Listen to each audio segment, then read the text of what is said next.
Um, I think this is one of the most important things to talk about, especially when you're talking about tariffs and how the price translates to the consumer. And I think a lot of people are scared of that.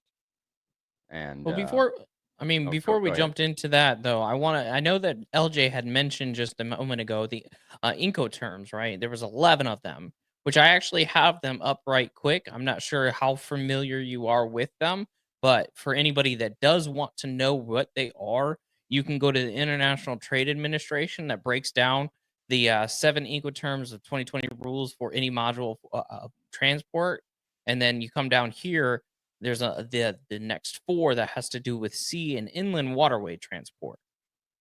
Mhm. I just wanted to Mm. point that out because these are aspects of tariffs that you absolutely want to know if you're going to fully understand it.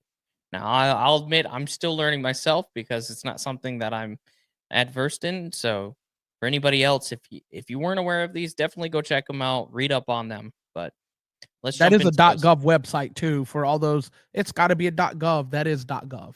So you're not dealing with some rudimentary website that could be true, could not be true. Also, those terms are renegotiated every 4 years.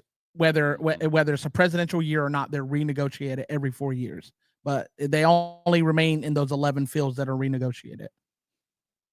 And what I was getting at is how the price translates to the consumer or even to companies here.